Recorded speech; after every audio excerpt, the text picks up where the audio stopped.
चोरी हुई है उसका भी वो डेटा जरूर बाहर लेकर के आएंगे। जैसे चोरी हुई थी वहाँ पर बैंगलोर में, तो उसका डेटा वो लेकर के आए। लेकिन इंपॉर्टेंट बात है ना प्रियंका जी, आप भी सम्मान में उठ खड़ी होंगी, देश के प्रधानमंत्री हैं, तो सबके लिए सोनिया गांधी और खड़गे जी, प्लीज वो तस्वीर दिखाइए। सोनिया जी और खड़गे जी जब आए ना। नमस्कार दोस्तों, आज की डिबेट में रूबिका लियाकत ने आरजेडी प्रवक्ता प्रियंका यादव से सवाल पूछे वोट चोरी को लेकर, जहां पर प्रियंका यादव उनके बातों का सीधा जवाब देते हुए नहीं दिखती हैं और बातों को घुमाने लगती हैं। रूबिका लियाकत कहती हैं कि आप कह रही हो कि वोट चोरी हो रहा है, पर आप ही के नेता यानी कि तेजस्वी यादव वो कह रहे हैं कि वोट चोरी नहीं हो रहा है, और उनके ही अपोजिशन पार्टी के नेता राहुल गांधी जो कि गठबंधन है उनके साथ, वो कह रहे हैं कि वोट चोरी हो रहा है पूरे भारत में। इसका जवाब प्रियंका यादव नहीं दे पाई और इधर उधर की बातें करने लगी। इसका मतलब साफ है कि ये दोनों पार्टियां बिहार की जनता को मूर्ख बनाने का कार्य करी है। उन्हें पता है कि किसी भी तरीके से अपनी सरकार बनानी है तो क्यों ना मूर्खी बनाकर बनाए। आज का डिबेट बहुत ही मजेदार है और पूरा डिबेट जरूर देखिएगा। तो चलिए शुरू करते हैं। हो गया, ऐसा कौन इस बात को मानेगा? इमेजिनेशन के बाहर है। सांसद हैं जो वोट देते हैं, सब सांसद ने वोट दिया, अपनी मर्जी से दिया है।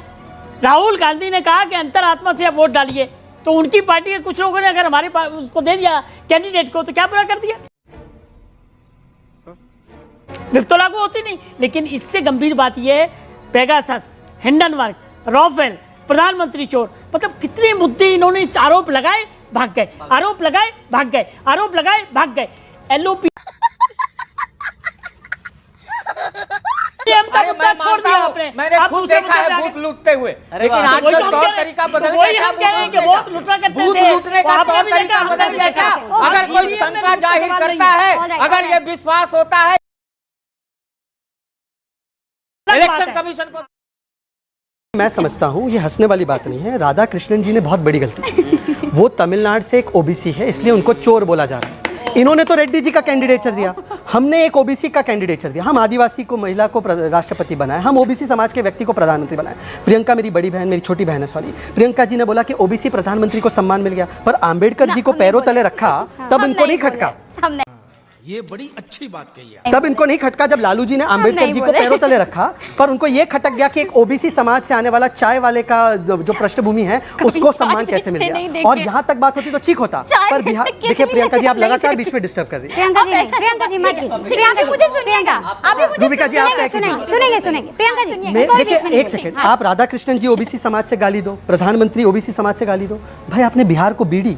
आज डीएमके का बयान है कि Bihar are useless people, they don't understand, toilet cleaners. और वो तो छोड़ो, कांग्रेस ने ऑफिशियल हैंडल से, कल मैं आपका शो देख रहा था रूबिका जी, आपने इस पे ही डिबेट की कि कांग्रेस ने, अब तो कोई कार्यकर्ता नहीं, ऑफिशियल हैंडल से पंकज जी, उन्होंने माता जी का एआई वीडियो बनाया जिसमें उनको एकदम डरावना बनाया, एक माँ का। और रूबिका जी आपके लिए, मेरे लिए और सबके लिए, पर हमारे लिए अब जब माँ नहीं रहती है, मैंने तो आपके इतने इमोशनल वीडियोस देखे, आप सोचो कि मोदी जी के मन में क्या चला होगा। अब मैं सिर्फ इतना बोलना चाहता हूँ, लास्ट में मेरी बात यह है कि एलओपी का मतलब बन चुका है लीडर ऑफ पर्यटन एंड पार्टी।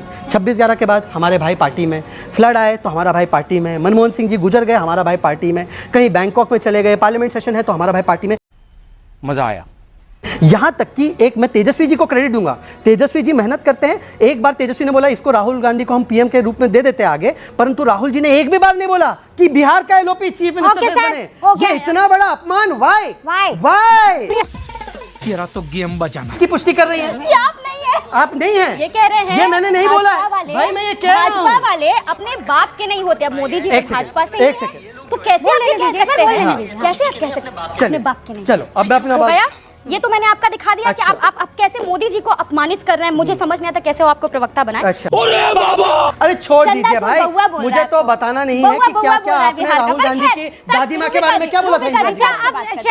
आपने कहा था आपके बीच में कोई नहीं बोलेगा, पर रूबिका जी झूठ तो ना ठीक है, आपने उसे काउंटर कर दिया। अब उनको बोलने नहीं दीजिए, फिर मैं दोबारा आपको मौका दूंगी। प्रियंका, अभी वाजपेयी जी ने कहा कि चुनाव आयोग के ऊपर हमें सवाल खड़ा नहीं करना चाहिए, संवैधानिक संस्था है।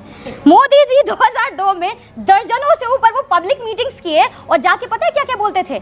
जेम्स माइकल लिंगदो जानबूझ के दिखाया करते थे कि वो क्रिश्चियन समुदाय से है। और सुनिए वो भी दिखाते हैं, बस 2 मिनट। अरे दिखा तो दो 2 मिनट क्यों, अभी तुरंत दिखाओ। झूठा वीडियो दिखाते हैं तो दिखा दो ना। ये ना जेम्स माइकल लिंगदो करके उनको टारगेट किया गया कि वो क्रिश्चियन समुदाय से आते। तब नहीं याद आया था कि संवैधानिक संस्था है और chief election commissioner of India को आप ऐसे टारगेट कर रहे हैं क्योंकि वो माइनॉरिटी तबके से आते हैं। अभी याद आ रहा है। और दूसरी बात, दूसरी इंपॉर्टेंट बात, वो बोल रहे थे वाजपेयी जी की बूथ लूटा जाता था। वाजपेयी जी आप तो जानबे करते होंगे बिहार से है, कौन जात लूटता था बूथ?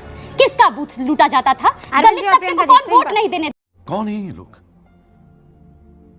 कहाँ से आते हैं ये? देता था? पिछड़ा को कौन वोट नहीं देता था?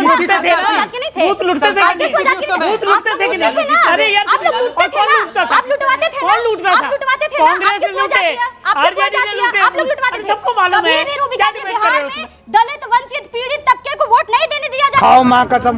था, इसीलिए तो फिर लालू जी जीतते कैसे थे? क्योंकि लालू जी जीतते कैसे थे? लालू जी आए, उसके बाद ही तो सारी चीजें बदली हैं, उसके बाद ही सारी चीजें बदली और बदलाव हमने महसूस किया कि दलित वंचित लालू जी से पहले कौन बोल रहा था? प्रियंका जी एक सेकंड ना, लालू जी वोट देने दिया जाता है। राबड़ी जी खुशी मनाने का प्रियंका जी सीरियस क्वेश्चन है। वोट दिया देने जाता है।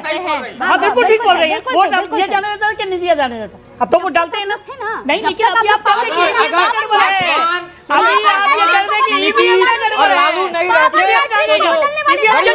ये अगला वर्ड यूज न करिए, बहुत बड़ी अगला भूमिका वर्ड है। यूज न करिए। बहुत बड़ी नेतृत्व भूमिका लोग, है। तीनों की मुद्दे लोग, भूमिका है। अपराध उद्योग वाले लोग, ये लोग नहीं डालने दिया करते थे। इसमें अगला वर्ड यूज न करिए। जिनके पास लठत थे, जिनके पास और ये लोग ईवीएम बात करते हैं। ईवीएम पर इस देश में पहला सवाल वाजपेयी जी, शांतनु जी और शहजाद जी किसने उठाया?